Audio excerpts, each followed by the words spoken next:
ہر قسم کی حمد و ثنا، تسبیحات، تعریفات، نظر و نیاز، صدقہ اور خیرات اللہ رب العالمین کے لیے خالص ہیں، جو تمام جہانوں کا خالق، مالک، حاجت روا، مشکل کشا، دستگیر، داتا رب ہے۔ لاکھوں کروڑوں لاتعداد ان گن درود و سلام امام الانبیاء، امام الہدا، امام المجاہدین جناب محمد رسول اللہ صلی اللہ علیہ وآلہ وسلم پر۔ عزیز بھائی اور دوستو، آپ بھائیوں کے سامنے ایک آیت قرآن پاک سے تلاوت فرمائی ہے۔ اللہ رب العالمین اس میں پیارے پیغمبر محمد رسول اللہ صلی اللہ علیہ وسلم کی دنیا میں آنے کا مقصد بتاتے ہیں۔ عرش والا رب فرماتا ہے هو الذی ارسل رسولہ بالہدی ودین الحق لیظہرہ علی الدین کلہ، کہ اللہ وہ ہے کہ جس نے رسول اکرم صلی اللہ علیہ وسلم کو ہدایت اور سچا دین دے کر دنیا میں اس لیے بھیجا تاکہ محمد عربی صلی اللہ علیہ وسلم اس دین کو دنیا میں غالب کر دیں۔ دین اسلام دنیا میں غالب ہونے کے لیے آیا ہے۔ پیارے پیغمبر محمد رسول اللہ صلی اللہ علیہ وسلم نے مکہ کے مشرکوں کو، بتوں کی پوجا کرنے والوں کو، لات منات عزل حبل کے سامنے جھکنے والوں کو 13 سال تک توحید کی دعوت دی۔ ان لوگوں کو جو شراب جن کا پینا مشغلہ تھا، اپنی جو بچیوں کو زندہ درگور کر دیتے تھے، ان کو جو چھوٹی چھوٹی بات پر لڑائی کرتے کہ میں نے جانور کو پہلے پانی پلانا تھا، اس نے پلا دیا، اس بات پر لڑائی شروع ہوتی اور وہ 100 سال تک چلتی رہتی۔ اتنا بدترین معاشرہ، اتنے عجیب و غریب بگڑے ہوئے لوگ، ان کو پیارے پیغمبر محمد رسول اللہ صلی اللہ علیہ وسلم نے 13 سال تک دعوت دی اس دین کو دنیا میں غالب کرنے کے لیے۔ میرے بھائیوں، چند صحابہ اسلام لائے، 100 بھی نہیں تھے، 70 75 80 85 جتنے بھی لگا لو، لیکن دیکھ لو جو تیار ہوئے وہ ایسے صحابہ تھے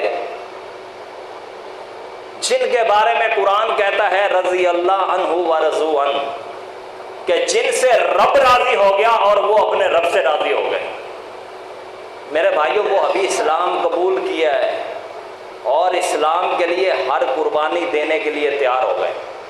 آپ نے اور میں نے آج یہ ججمنٹ کرنی ہے، یہ سوچنا ہے، یہ پرکھنا ہے، اپنے آپ کو دیکھنا ہے کہ میں پیدائشی مسلمان، میں پیدا ہوا، میرے کانوں میں حی علی الصلاح، حی علی الفلاح کی آواز آئی ہے، میں ابھی گود میں تھا تو میرے ماں باپ نے مجھے سبحان اللہ، الحمدللہ، اللہ اکبر سکھانا شروع کر دیا۔ میں ابھی لڑکپن میں تھا کہ میں نے قرآن بھی پڑھ لیا، نماز بھی سیکھ لی، استنجے کا طریقہ، پاکی کا طریقہ، ناپاکی کا طریقہ، سب کچھ جاننے لگ گیا۔ میرے بھائیوں، میں پھر خاندانی مسلمان ہو کر، مسلمانوں کے گھر میں پیدا ہو کر اتنا بڑا ہو گیا، اور اس اسلام کے لیے میں کتنی قربانی دے سکتا ہوں۔ اللہ کے رسول صلی اللہ علیہ وسلم جب مکہ کے لوگوں کو دعوت دے دے کر تنگ آ گئے تو طائف کی طرف نکلتے ہیں۔ میرا وہ نبی تھا جس کو جب پتہ لگتا تھا کہ مکہ کے اندر کوئی قافلہ آیا ہے، آپ دوڑتے ہوئے آتے، کبھی کبھی تو آپ چپل پہننا بھول جاتے تھے، کہیں یہ قافلہ میری دعوت سے محروم نہ ہو جائے، میں اس کو اللہ اور اس کے رسول کی دعوت دے دوں۔ میرے بھائیوں، اس انداز سے اللہ کے رسول صلی اللہ علیہ وسلم اتنا دعوت دیتے تھے، اتنی دعوت دیتے تھے کہ وہ نبی کہ جس کو مکہ کے لوگ صادق اور امین کہتے تھے، آپ کے پاس اپنی امانتیں رکھواتے تھے، آپ سے اپنے فیصلے کرواتے تھے، لیکن جب باری آئی، پیارے پیغمبر نے جب کہا قولوا لا الہ الا اللہ، اے مکہ کے لوگوں لا الہ الا اللہ کہہ دو، تفلحو فلاح پا جاؤ گے، تملکو عرب و عجم، اور عرب و عجم کے مالک بن جاؤ گے۔ تو انہوں نے کیا کیا؟ آپ کو صادق کہنے والے، آپ کے پاس اپنی امانتیں رکھوانے والے، آپ سے اپنے فیصلے کروانے والے، انہوں نے پیارے پیغمبر کو پتھر مارے، میرے نبی کے رستے میں گڑھے کھود دیے گئے، اوپر سے کچرا ڈال دیا جاتا تھا، آپ اپنی جبینی عطر کو اللہ کے سامنے جھکاتے، سجدہ ریز ہوتے، وہ اتنے خناس تھے کہ اونٹ کی اوجڑی لا کر آپ پہ ڈال دیا کرتے تھے۔ تو کیا میرے نبی گھر میں بیٹھ گئے؟ اللہ کے رسول نے دعوت کا کام چھوڑ دیا، آگے نکلے طائف کی طرف۔ ایک سردار کے پاس جاتے ہیں، وہ برا بھلا کہتا ہے۔ کس کی دعوت دے رہے ہیں؟ لا الہ الا اللہ کی دعوت۔ دوسرے کے پاس جاتے ہیں، وہ تو گالیاں بھی دیتے ہیں۔ تیسرے کے پاس جاتے ہیں، وہ اتنا خناس تھا کہ گالیاں بھی تھی، برا بھلا بھی کہا۔ اباش لڑکوں کو جمع کیا، انہوں نے میرے نبی جناب محمد رسول اللہ صلی اللہ علیہ وسلم پر اتنے پتھر برسائے کہ اللہ کے رسول صلی اللہ علیہ وسلم کا خون بہتا ہوا جوتوں کے اندر داخل ہوتا ہے، جوتے پاؤں سے چپک جاتے ہیں۔ کتنے پتھر پڑے ہوں گے، ہم بھی بچپن میں ایک دوسرے کو پتھر مارنا کھیلتے ہیں۔ میرے بھائیوں کتنے پتھر لگے ہوں گے کہ اللہ کے رسول زخموں کی تاب نہ لاتے ہوئے بے ہوش ہو جاتے ہیں۔ ذرا سوچئے، وہ اتنے خناس تھے کہ رسیوں سے باندھ کر گھسیٹ کر اللہ کے رسول صلی اللہ علیہ وسلم کو طائف سے باہر پھینک دیتے۔ کیا میرے نبی نے دعوت کا کام چھوڑ دیا؟ اللہ کی قسم فرشتوں سے برداشت نہیں ہوا۔ پہاڑوں کا فرشتہ آتا ہے، اے اللہ کے رسول اجازت دیجیے اس طائف کی بستی کو دونوں کے پہاڑوں کے درمیان پیس کے رکھ دیتا ہوں۔ ہواؤں کا فرشتہ آتا ہے، اللہ کے رسول اجازت دیجیے اس بستی کو آسمان تک لے جاؤں گا، الٹا پٹک دوں گا، اس کی نسلیں ختم ہو جائیں گی۔ لیکن میرے نبی جناب محمد رسول اللہ صلی اللہ علیہ وسلم پوری دنیا کے لیے رحمت اللہ عالمین بن کے آئے تھے۔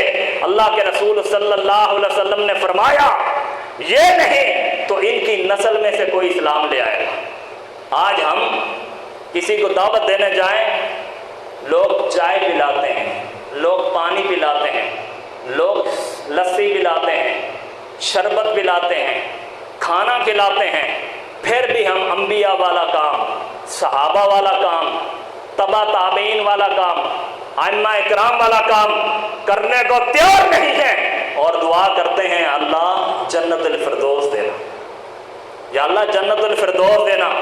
میرے بھائیو اللہ کی قسم یہ سوچ لو، آج اپنے پلے سے باندھ لو، جو اللہ کو آپ مقام دیتے ہو وہ اللہ آپ کو مقام دیتا ہے۔